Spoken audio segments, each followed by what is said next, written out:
Uh, this is one of a series we call Meeting with the Professors, kind of roughly divided by the concentrations. So this session is about the leadership concentration. What is official title of the concentration? Leadership and administration? Administration. Yeah. So all of you, the students, will be a manager or director, library director at some point in the future. So this is very relevant concentration. Some may say, oh, I'm not interested in administration. No, that's not true. And then you will be asked. And then I always suggest the students just take the opportunity, and then you will figure out. You never know. You have that kind of talents in leadership or decision making. So you never know. So if there's a kind of opportunity in front of you, just take it. So again, that's my introduction. I'm Woo-Seop Jung, the Dean of the school, and Dr. Andrew Smith and Dr. Stantrembach and Keith Rocci, Brenda Hough, our super instructors, in many classes. I mean, core courses. I believe all of you, 4 of you, taught core classes as well. Right, 801, 805, 855. And in addition to that, they are teaching the elective classes for leadership, administration, concentration classes, and also very updated or kind of timely classes. Keith is teaching that empathetic librarianship, and then Brenda kept creating new courses like design thinking and what is the current one? Work and well-being. Yeah. That has been very well received. So it's kind of think out of box kind of approach, but it has been out there. It has not been incorporated into a formal class settings. So Brenda is always kind of suggesting me many new ideas from the field. So again, welcome everybody. So Dr. Smith has to leave very soon for the choir performance tonight. So I would like to invite Dr. Smith first. Thank you, Dean Jung. Good evening, everybody. Thank you for being here. I'm sort of here because I teach the advocacy course. And it's one of these things, and I had a situation today where I was thinking, my goodness, I'm teaching this course and we can't seem to get it right. I also serve as the board chair of the Emporia Public Library. And folks who are in Emporia were probably seeing all the discussion this week reported from the City Commission about the old Carnegie Library building, which is 15 feet from the new library building. And there was this huge discussion about what they should do with it and who they should give it to and all sorts. And we were there thinking, excuse me, the paper says you've been talking about this for 6 months. You haven't asked the library. We're sitting there, we've told the city numerous times, we have studies to show how little space we have in the building and everything we can't do because we don't have any place to do it. And you're talking about giving away this building to somebody else. What's gone wrong? So it doesn't really matter how aware you are or how good you are or how good you think you are at advocacy. There's always a new challenge. And the whole point about advocacy really is we as librarians, all of us as librarians, and most of our predecessors as librarians have been enormously successful at helping people find information. We have been enormously unsuccessful at telling people what a library really is, what a librarian does, and the value a library brings to its community. So we just need to own that right up front. So the whole of the advocacy course is looking at how do we communicate to people what a library really is. Can you define a library in one sentence that makes sense to other people? What does a librarian really do? What can they do for you? Why do you need these high-priced librarians? After all, anybody can check out books. And the third thing is, what really is the value of the library to your community, whether your community be a public library community, an academic library, a school library, an archive, or some sort of special library like a medical library, a law library, and so on. So that's where that course goes. You don't need to be doing the whole leadership concentration to take advocacy. You can take advocacy, and every single librarian needs to be better at advocacy. Even those of us who spend all our time talking about advocacy need to be better at advocacy, because we are making up for 150 years essentially of non-advocacy. And the other thing I'll say is, when we do talk about advocacy, we're usually talking about panic advocacy. So someone's just suggested we cut your budget, or we get rid of all the school librarians, or there's a bill in whichever your legislature is suggesting that parents can veto anything in the school or public library. And that's where we get all fluffed up and we start emailing everybody in sight. But really, we need to be doing what I call everyday advocacy. We need to be talking about the library all the time to everybody.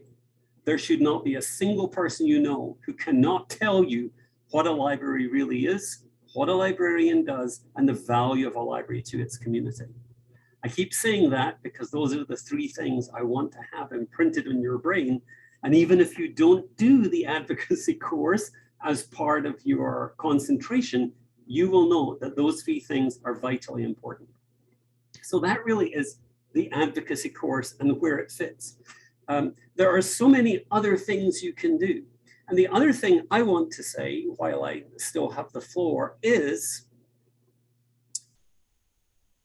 even if you do not picture yourself as the head of a library, the things you learn in leadership, in advocacy, in project management are skills that you can use at all kinds of levels in different library and information organizations.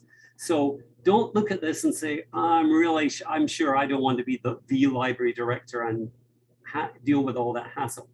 The skills you will develop in the concentration are applicable at all levels of library work. So even if you don't have a leadership title, those skills are valuable to you and will help you grow as a librarian. So don't limit yourselves. Take things and experiment with it and be bold. Give something a shot, particularly if you think I'm really a backroom person. Show me the cataloging, show me the deep, dusty basement with the archives. We need leadership. We need strong leadership. We need competent leadership in libraries. And so I'm going to encourage all of you, consider this seriously. Give it a try. You don't, Kathy and Jenny are wonderful advisors, and they're not going to be mad if you take a couple of courses and then say, yeah, those were great courses. I actually don't want that concentration. I think I'm better doing something else. That's absolutely fine. We're not going to be mad. We want you to be bold as librarians and to experiment and to try things out and take one of the 600 courses that Brenda is offering in the next couple of semesters. But especially those types of things are particularly valuable.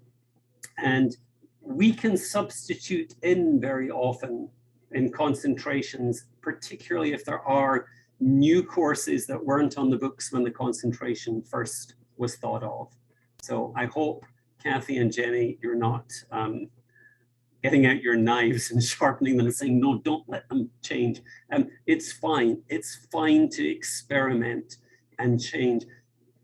At the end of the day, it's about your growth as a librarian, your learning, and we want you to be the center of your degree and doing what is best for you.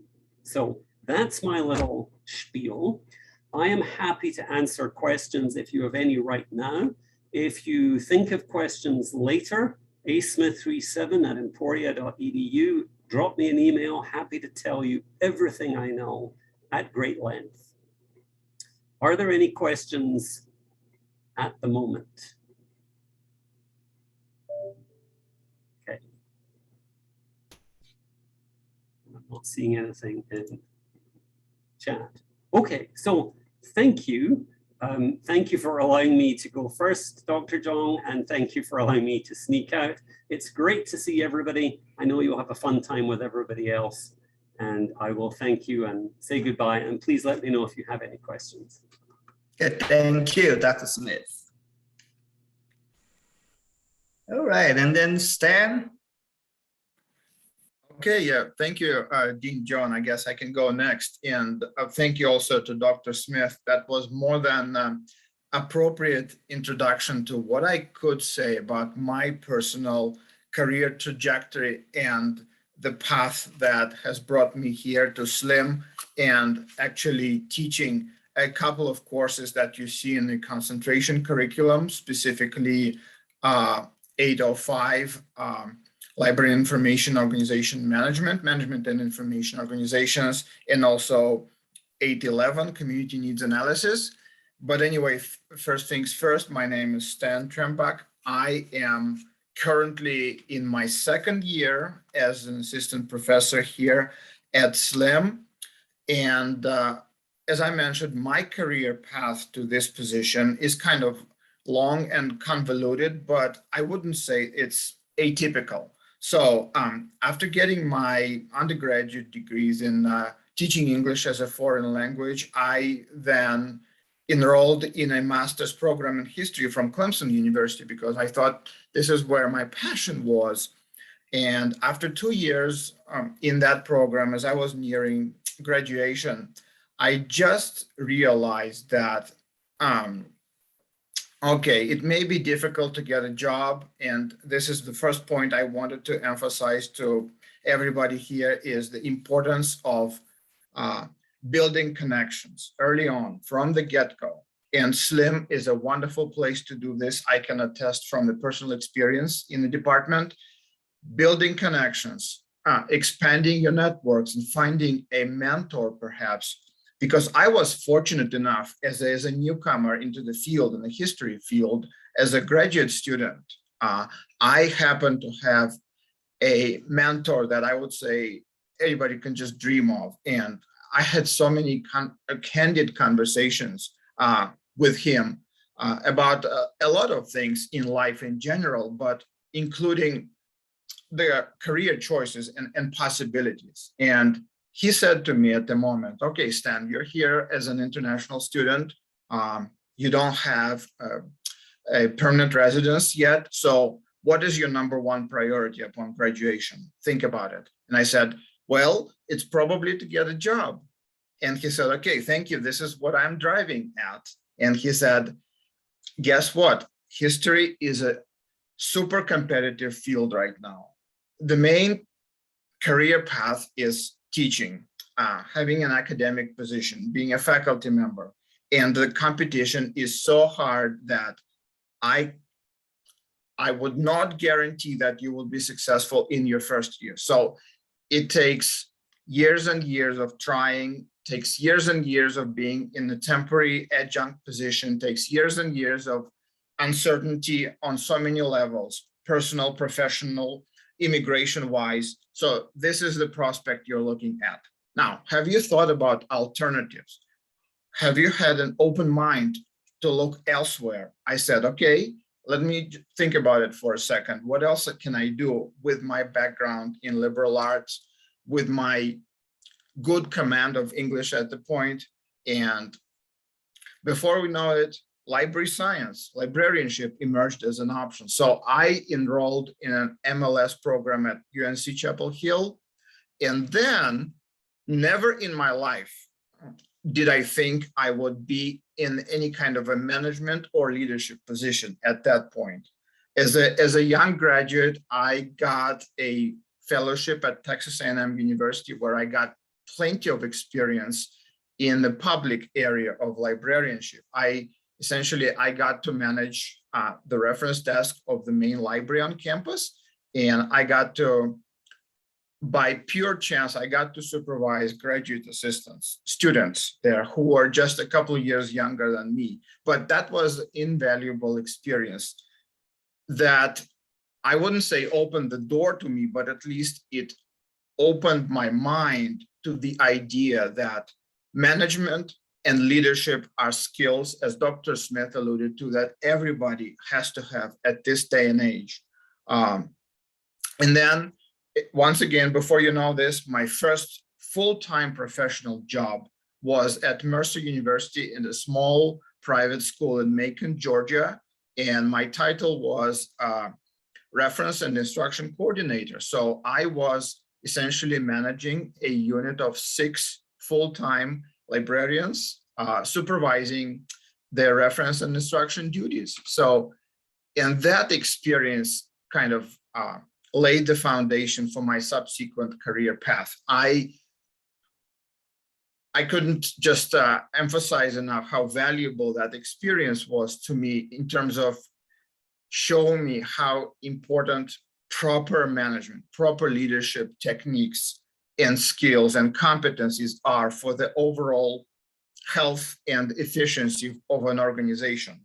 And this comes not only from positive examples and interactions with wonderful colleagues, it also comes with experiencing instances of mismanagement firsthand and having to fix problems on the fly, if you will, various kinds of problems, including personnel. So having been in that position for 3 years, I thought, all right, I want to go back to my background as a teacher, and I want to be in this field, and I want to have an impact not only on end users, folks who come to the library seeking information, but also on future librarians. So that's why that prompted my decision to enroll in the PhD program in library science at the University of South Carolina.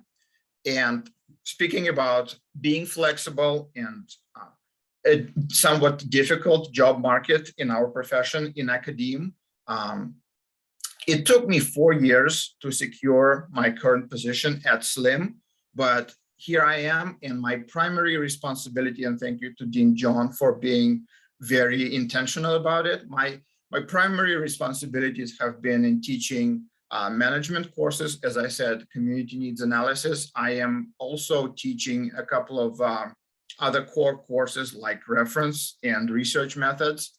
And I have recently developed, and I'm currently offering a library assessment course and also information policy and ethics.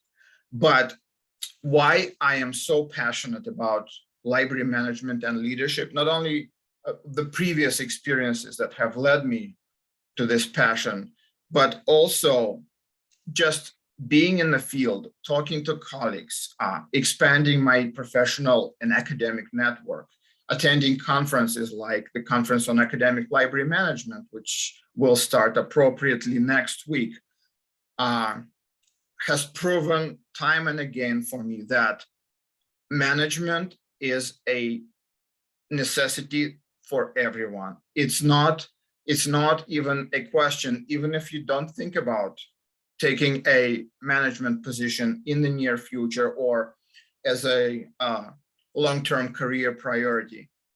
You will get to manage somebody or something at some point of your career, whether it's your professional life, your personal life, or a combination of both. So that's why I encourage all my students, and we have numerous discussions throughout the courses I'm teaching, what it takes to be successful managers at this day and age. And one point I keep emphasizing is that this is a people's profession above everything else. Librarianship is a people's profession, and managing something within a library unit or the whole library system is first and foremost about managing people. So being an adaptive leader, a flexible leader, an empathetic leader, as Keith may very well attest, is definitely a priority in this day and age. And what I can say in relation to this concentration is that you will have plenty of opportunities, not only to acquire these skills, but I would say to master these skills that I've been telling you about. Master those skills and apply them to practice. Because I don't know, Ding John, if you want me to talk specifically about the project, the core assignment in 805, but the entire class is essentially project-based. And that, if it piques your curiosity, if you take the management course here and community analysis course for that matter, it's far from just reading the textbook and posting something on the discussion board for the sake of getting a grade for this. No, I personally, and a lot of my colleagues in the community of practice, we ask students to go out and about to identify a library or another information agency that may be of interest to them, and kind of explore the culture in the organization, right? And then figure out what problems, what issues that library may have at the moment, and more importantly, work out a solution. So being in the field, almost, acting as unpaid consultants at this point, I would say provides invaluable experience that will serve you well in the long run. So this is, in a nutshell, very briefly about myself and how I approach teaching management and community analysis. Practice-based, project-oriented, people-oriented courses. And that's, in general, the philosophy I have about education at SLIM. And with that, I think I will turn it to my colleagues, and I will be happy to entertain any questions.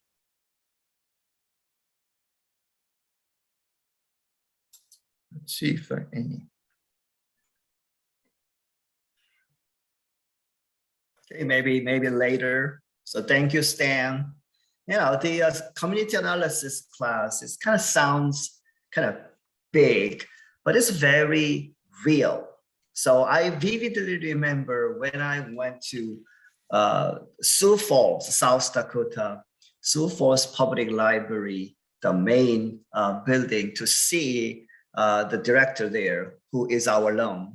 And I saw all the maps, very detailed maps on her desk with kind of color-coded kind of stickers based on the the census data, and then their use data and not use data. So she kind of put all those stickers on the map and can analyze the needs and the kind of holes. So it's a very practical thing, and also like a library assessment.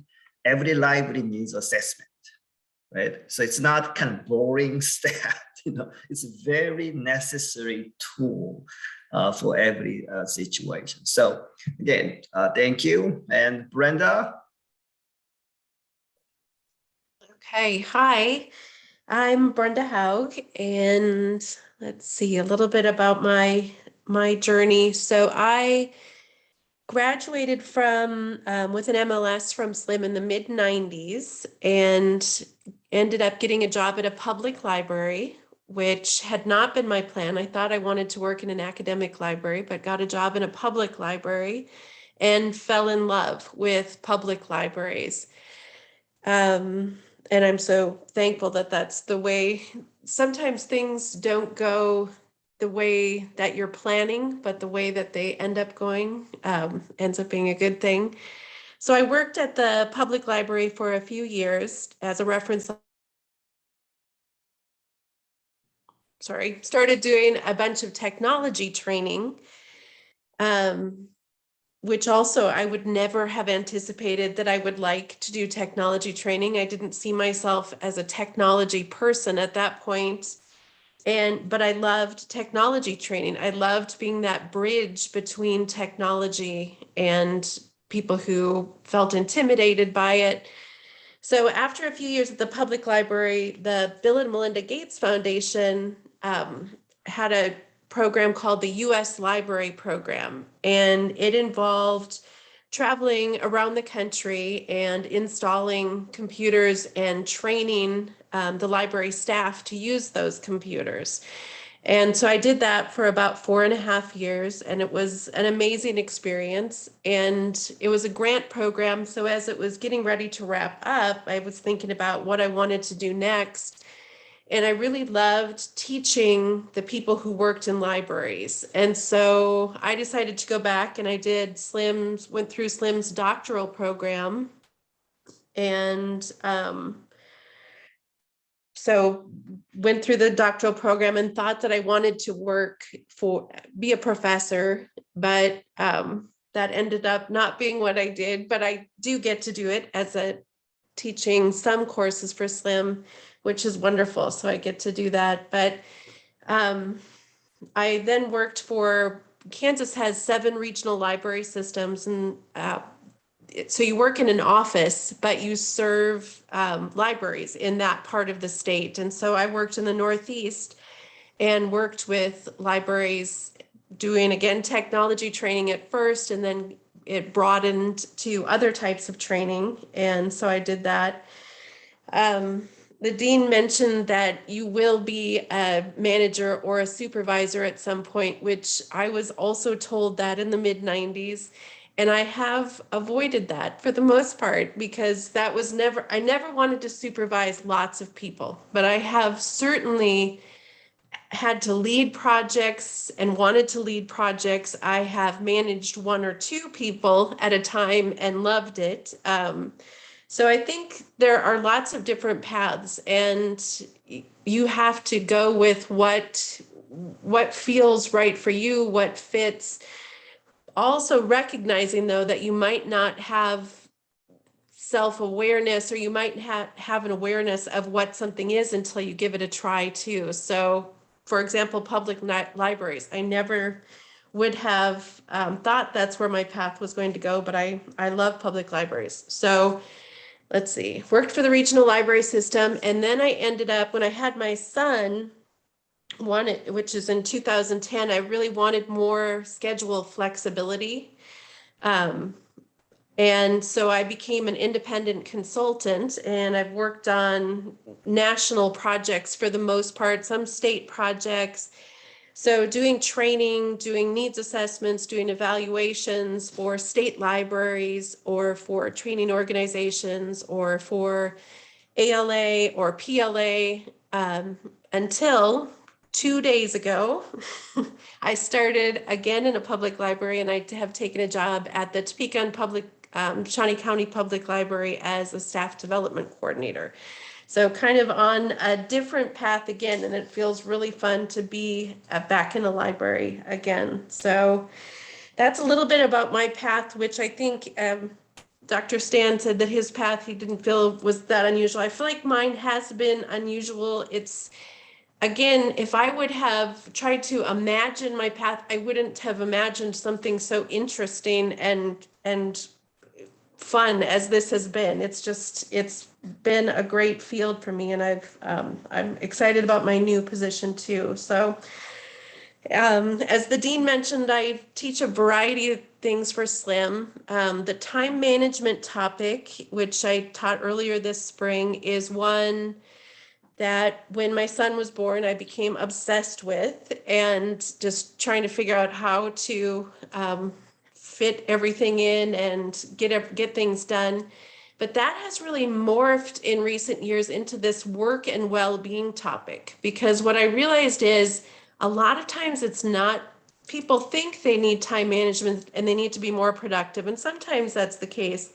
But a lot of the time we're kind of pressuring ourselves to do more, do it faster, do more with less. And what we really need to shift into thinking about is just our well-being. And I think we're seeing that on a societal level, that we're seeing a far greater emphasis on that. So I started teaching the work and well-being course and took on this position at the Topeka and Shawnee County Library in part because it's an emphasis for this position too, and I'm interested in actually implementing it in the library. So I also work in well-being. I'm also teaching. The dean allowed me to create a course called Meaningful Innovation, which has been really interesting and great. I'm very interested in innovation and where innovative ideas come from. So that's what I'm teaching right now. But this summer I will be teaching the leadership course. And so leadership, I think, is something that's very unique. We're each a different type of leader. There's not one formula for leadership that works. There are lots of different types of leaders. And I think that that it's also something that can be learned. I think that there aren't some people who are leaders and others who are not. I think that we're all leaders, and that it's something that we need to learn continually. Even after you've been a leader for a long time, you're still learning because things are changing. So people who have been directors for a long time are dealing with a different sort of workforce right now. So they're still needing to learn and change. We all are all the time. So that's one thing I'll say about leadership, I guess, is that it's ongoing, that it's unique, that it is something that can be learned. There are skills that you can learn. It's something that you need to practice. So it's something, I think it fits with some of the other courses that have been mentioned, like Keith teaches the empathetic librarianship. And I think that's a key part of leadership is caring. And I remember when I first started at the public library way back in the mid-90s, when my first job after getting my degree, and I thought that the director, I thought that she would know how to do all of the jobs in the library best. And that wasn't at all what it meant to be the director. She hardly knew how to catalog. She definitely wasn't going to do the technology training that I was doing. And so it was really eye-opening to me that a big part of her job was actually to be out in the community, our local community, but also in the state. She was really involved in different initiatives that were happening in the state. And so that was really eye-opening to me to think about what it meant to be a leader, was building relationships and making connections and learning all the time. So I feel like I've said a lot of things. So anything that Wusab, or anything else you'd like me to talk about, or I can answer questions, but. Yeah, thank you. And then I'm kind of smiling because I'm thinking of Kathy's comments to me. I'm the currently, kind of my new head, as the, dean of the library at ESU. And the big disclaimer, I never worked at a library full time. So, and then I'm the dean of the library school. So Kathy told me, oh, now you have experience. Right. Now you can say now you've worked in a library. Yeah. So I never did cataloging. I did actually as a GA at Chapel Hill, kind of East Asian, kind of Chinese, Japanese, Korean books. I just copied cataloging. I did that 2 years. Yeah. Other than that, I never, did anything in libraries. But my heart was always in libraries. I kind of did that. Say this at other places. I came to the United States from South Korea to change libraries in Korea. Can you believe that? So I have, the libraries that have been always in my mind.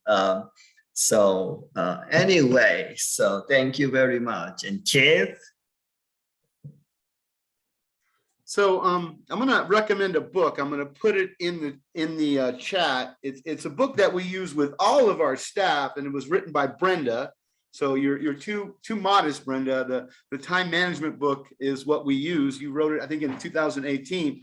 And my great Brenda story is, and you won't remember this, but I met you 15 years ago. I did. I met you 15 years ago. Royce Kitts and Sean Bird said, hey, we got to go over to Nichols and Lawrence. We need an excuse to go from Topeka to Lawrence. And Royce was good friends with Mickey. And you know Mickey, obviously, from Nichols. I think he's since retired. So I went over and met Brenda and Mickey, not in the space I was in last Friday, by the way. It wasn't as nice. And that was the Nichols office in Lawrence, right on 6th Street, I think. And then I over the year, I met you one time at KLA, probably in Wichita, I think, but I can't remember, because when you get old like me, I've been in libraries. I was trying to figure it out for 26 years now. And I spent the first 4 years as a student worker. I started as a page. So I pretty much grew up in libraries. And then I became the student library supervisor, because it paid 25 cents more an hour. And I was like, I want that quarter. So I was in charge of the scheduling for the students. And then I spent 2 years as the circulation supervisor. So I was the student supervisor. I just kind of kept climbing the ladders along the way. And that was at Arizona State University. I worked under some great librarians there, Julie Tharp and Jenny Sylvester, and they taught me how to be a librarian. And then I got a job at the University of Arizona as the liaison to the library, because I had 2 master's degrees, but I didn't have an MLS. So I had a master's degree in ed technology and a master's degree in leadership. And so they hired me to do staff training in the library. And they kept saying, Keith, you got to get your MLS. You got to get your MLS. So then I got my MLS, and I kept looking for a job and looking for a job. And the only job I could find was in Topeka, Kansas. And I had never been to Topeka. They hired me over the phone. I got hired by a guy named Alan Behrman, and he had a British accent, and he brought me in. He hired me, and it was crazy. I moved across the country, and I remember he said, "We're only going to give you $1,000 to move here." I remember he said that. I was like, I think it's going to be more than that, and it was. But he gave me $1,000, and I spent 5 wonderful years at Washburn University, and I learned how to be a librarian. And I never ever thought I was going to be a library director ever, until I saw the salaries. And then when I started looking at the money, I was like, well, wait, I think I can do this, and I'm in my 9th year in the largest division of a multi-campus community college. And I've outlasted, when I got here, the other library department heads, I've outlasted nearly all of them. One just retired. So we're having a lot of turnover. And the other day I was looking in our pool, and there's 4 Emporia graduates that have applied for a position at Pima Community College. And I'm in Tucson, Arizona. And this, what Stan said really is important. Make those connections. I connected with Brenda 15 years ago, 13 years ago. This is my 13th year at Emporia. I met Andrew on his first day at the William White House, and we had a nice glass of wine, and we became friends then. And I was telling about this early on, that the day I met you was your friend. He had just come from Georgia, and he had moved across country, and Rob Thomas was there. Rob Gibson from IT, because he used to teach for us. And the 3 of us are sitting out there. We were all teaching that semester, and just talking about libraries. So it is about the relationships. Sean Bird, I hired Sean Bird at Washburn, and I hired Brendan Fay at Washburn, and both of those have gone on to do great things. And those guys are friends for life. I mean, Brendan Fay, I will know him my whole life. One time, Kathy Buckman took me to the Emporia parade one summer. I don't know if you remember this, but we sat out there, and you gave me a off so I wouldn't get eaten up. And we sat out there, and I watched the Emporia parade with Kathy Buckman. And those are the memories that you take away from this profession. And my leadership style is very, very empathetic, and I use a culture of caring. Like, I care about the people. I was walking out, and someone that I supervise staff, but I rarely see him. And I was on campus, and she walked up to me and she said, Keith, I'm sick. I got to go home. I'm like, well, go home. Like, what? You know, and she looked terrible. Like, she had a mask on and her sinuses were bothering her because allergies are real bad. I'm like, go home. She said, I don't think I can get that project done. I'm like, I don't care. Go home. Take care of you. We'll deal with it. We'll figure it out, you know? And it was a data pulling project out of Sierra or ILS. So, you know, when you work with people, they become part of your family on some level. And you have to care about them. And as Brenda and Stan both know, you know, when you have to replace people, it costs money. So you want them to work out. And if they fail, it's partly me. Now, I will tell you, this is my 9th year and there's lots of jobs in libraries. And I get a lot of invited candidacy jobs. I got one the other day from University or Cal State University Channel Islands. And I looked at the job, and in my mind, the grass isn't always greener, right? Like you know, you think it's going to be better, but when you go in someplace new and you have to figure out, and then you know, all libraries have problems, right? We do have problems, and it usually stems from ineffective leadership. So, you know, you get in a place in your career, but I would say never close the door on leading a library. I love it. I manage a budget of $761,000. I've yet to get in trouble. I treat it like it's my own. I have purchasing cards, so I have credit cards that I buy things from. I work with EBSCO, and I'm going to send you something that, if I can find it, that explains exactly what I do in my position, because we've changed. Our enrollment this summer is going to be 75% online, and we have 5 campuses. So if it's 75% online, then that means 25% are going to go to those 5 campuses. On one of our campuses, the campus that I'm near, we only have 7 classes all summer. So why are we going to keep that library open, right? We're gonna make tough decisions, and we're probably going to reduce our staff, but not our faculty librarians. And during my time at SLIM, thanks to Wusab, who I met in Denver one time, I met Wusab in Denver. He flew out to Denver. I flew up there, and we hung out and we talked when he took over the program. I was very impressed by that. And I will tell, I was so impressed that you showed up on Friday to my presentation in Lawrence. I presented at Nichols, and then Wusab walks in, and, you know, he knows everybody, and everybody was all excited that you were bringing swag from SLIM. I mean, that was not what Dan Alexander said. We hope you bring some swag, because, you know, most of the people in the room were either SLIM graduates or SLIM students. So this is a community. You know, Emporia State University, it's the longest job I've ever had, 13 years. And I've been at Arizona State University, the University of Arizona, big Research One universities.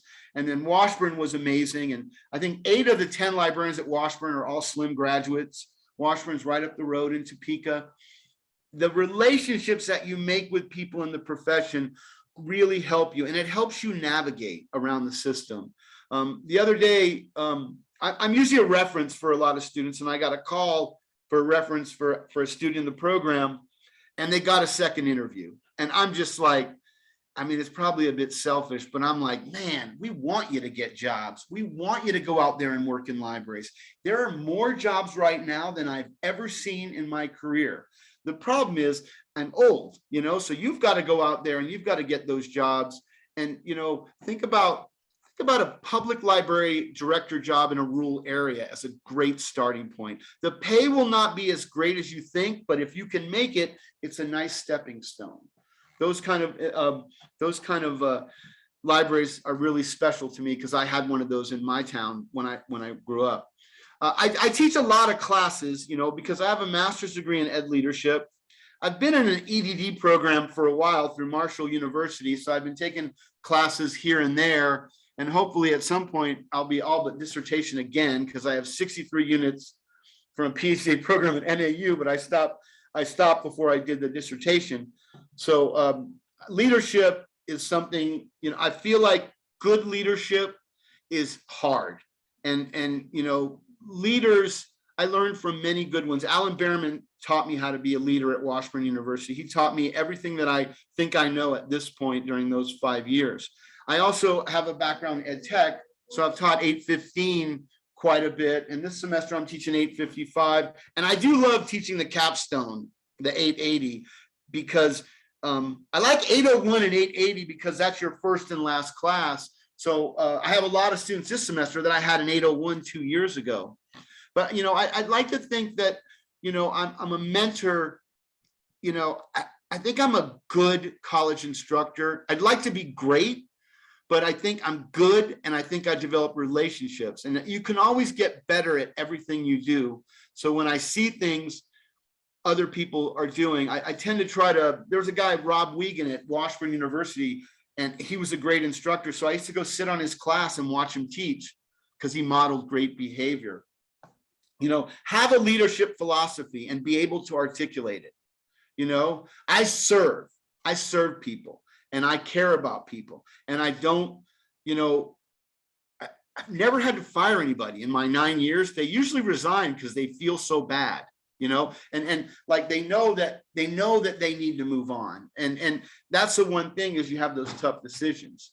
I always have someone else in the room when I have conversations like that. I do. I'll bring in another director or a vice president or a dean when we have those tough corrective action decisions. That's probably the worst part about being a leader, is corrective action. When you have someone that, for whatever reason, and we've seen it with COVID, but I'm here to help. And if you ever want to reach out, or if you're in Tucson, oh, Kathy has a question. Okay, so Keith just said he's here to help, and I'm going to tell you guys that Keith is willing to do like pretend interviews. Mock interviews. I can do mock interviews. I did 2 last weekend with 2 students, and they both got second interviews. They both got second interviews. So I just want to throw that out. Well, because I've been on 24 committees, so I know exactly what we're going to ask. You know, I mean, we don't ask anything different. Situational questions, you know, and I'll give you some tips on how you can close the interview to make it, you know, work for you. But yeah, if you want me to interview you, I like doing it, because it's kind of selfish, because then when you say, oh my God, Keith, I got the job, I'm gonna be like, I helped you. Like that's like points for me on some level, right? So yeah, I like the 805. I love the 850 that Brenda's teaching. I think both of those are vital if you want to lead people. You know, remember, people have feelings and people are human, and this is libraries, man. This is not, I mean, this is libraries. So we have to be caring, and we have to be compassionate, and we have to demonstrate empathy. And I can tell you, before COVID, I would bring food to the library all the time. Now they make me prepackage everything I bring in. I've got to have baggies and try to put pizza in little bags. And, you know, so we're learning, although I did hear today potlucks might be coming back, which I was like, whoa, potlucks? That'd be great. Because we would always have potlucks in our library to feed people. But I know I've thrown a lot at you, but I've been a lifelong library guy. You know, I'm reading 2 books right now. I'm reading this book by Katie Milkman, and it's called How to Change. And then this one is You're Not Listening. And I'm actually using this book for empathetic librarianship. So these are 2 really, really good books. And I gave you Brenda's good book on there, so you should read that if you want to learn how to manage your time. And Brenda, our staff really appreciates that book, because we bought a bunch of them. So Great. So I think I'll leave it open for questions. That's all I have. Thank you for giving me this time, Musab. It's been wonderful. Thank you. So by now, I think students should have questions, a lot of questions, job market, or, you know, from job market to the how to get promoted to, you know. So, okay, Christy. Yeah, it is job market that I'm wanting to ask about. I have been really struggling to find a job in librarianship, because I'm located in the Overland Park, Kansas City, Mo area, and like we have so many good library schools. 2 of them are Emporia locations that are really close to the city, that we have a glut on the market of librarians. And I was just wondering if any, specifically thinking Keith, because you said that you have experience on the hiring side of things, but if anybody wants to jump in, can I get some advice on how to like zhuzh up my job application process and try and make myself stand out from all of the other really great, really qualified librarians trying to find work in the city? What I would recommend doing, if you find that library you want to work at, go volunteer there, make relationships, show the initiative, walk in and say, look, you know, I'm willing to work for free. And you know, if you can put and volunteer could be 4 hours a week. You know, our volunteers have to go through a pretty extensive process. We fingerprint them now. So there is something on your end, but if you show that initiative, you're more likely, if you're a known commodity, and look, all of these libraries have federal, state, local guidelines for hiring. But when you're a known commodity and you apply and they see, you know, Christy has been, you know, volunteering in the library for 2 months and she's putting away the books and she knows Dewey or Library of Congress and she's nice and she's friendly, that gives you a 1-up. I mean, you could pay someone to do your resume materials. You could. There are companies that will do that, and you know, I've had some experience with that. I did pay someone to do my resume for Pima because I knew it would be a competitive search. You know, that can be a couple $100. It can you know, rise to a level. The main thing is you want to try to network yourself. If you could get involved with, you know, if it's on the Kansas side, you know, the Kansas Library Association, to develop those relationships. Because I don't know, I'll let Brenda and Stan speak to it, but I do think that networking can get your foot, you know, can move you up the list, so to speak. Yes, and I'm sorry, I didn't mean to go ahead of Brenda, but I've been dying to add something to Keith's very passionate speech, and I think you can see the passion just oozing from the other side of the screen.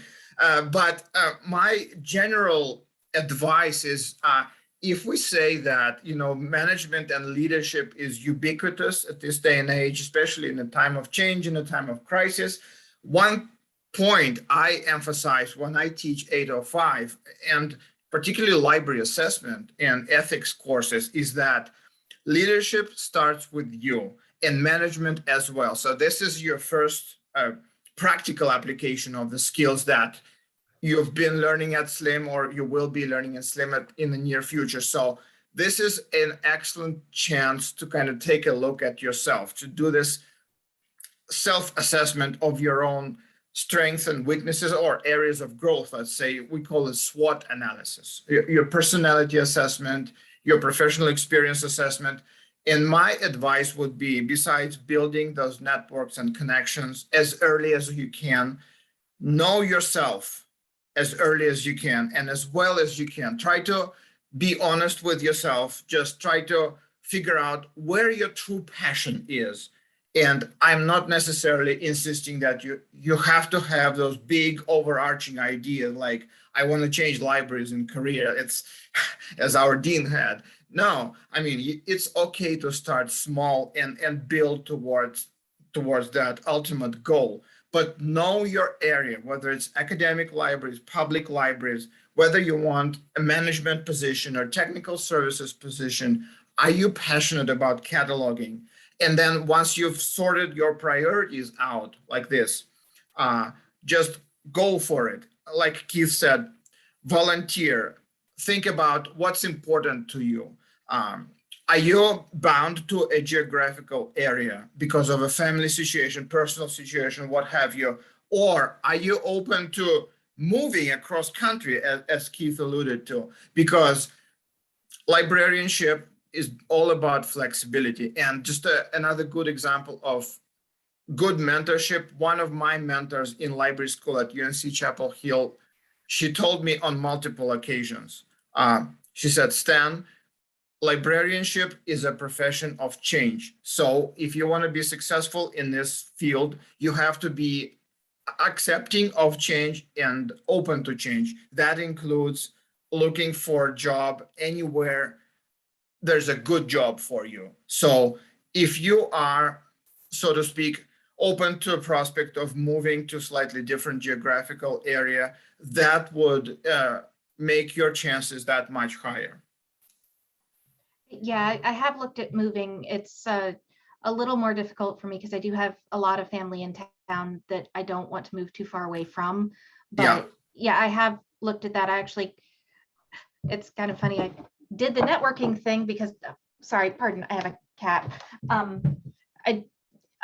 Dr. Dow assigned a thing where we were supposed to interview a librarian, and I went a little extra with it to look specifically across all the country for libraries that were doing fun outreach stuff, because that's kind of where my interest lies. And I ended up talking to a woman who works in the Philadelphia Free Library, and it was really fun. And then I went up to the East Coast over New Year's, and on the way back, I'm going to the airport in Philadelphia, and I'm like, hey, I'm just going to stop at one of these libraries, you know, because I interviewed this person, and I'm interested to see what they look like in person. And she's working there at the random library that I'd chosen, even though she'd switched branches since I'd interviewed her.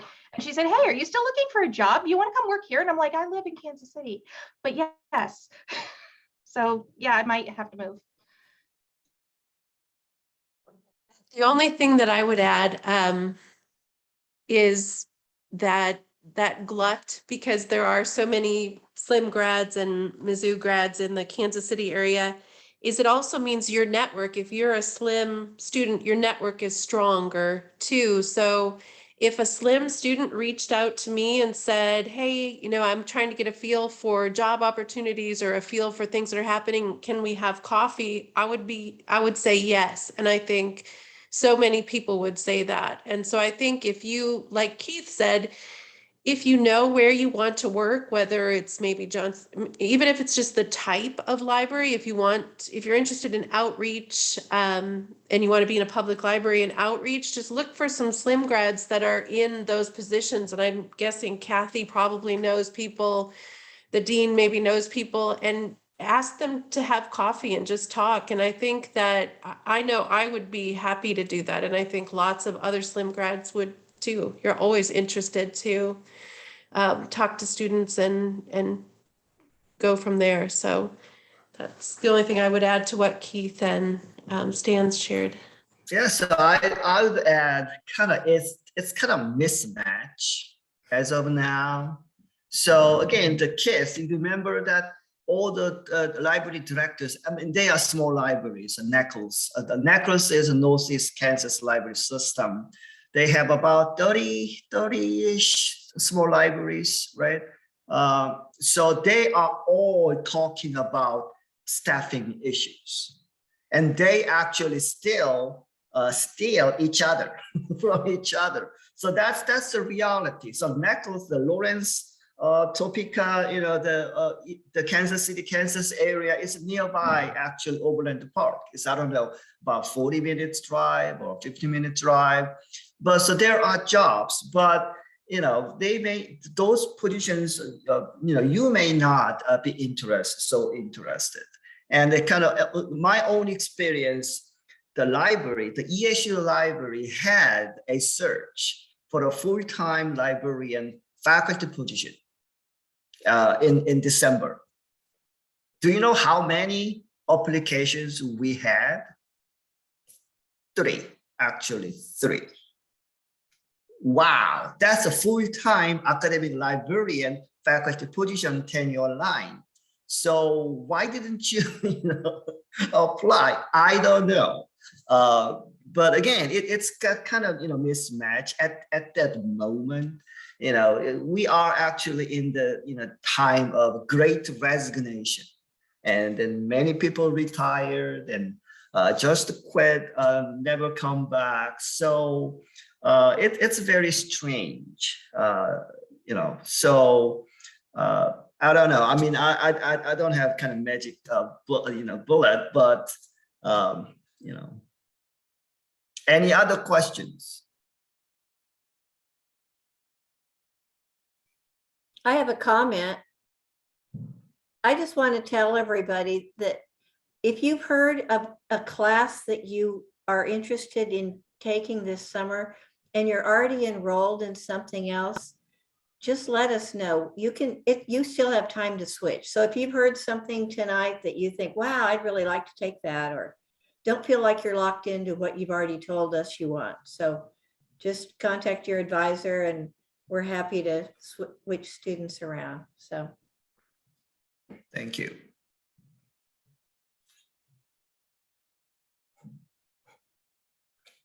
Any other questions?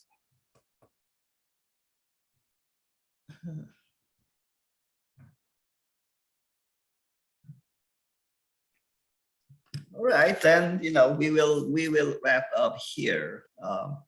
Thank you very much, Keith, Brenda, Stan. And then thank you, students, for your participation. Okay, so we will have another session next week for the academic library. So if you have a dual or multiple interest, then please come back next week this time. Okay, thank you very much. Thank you.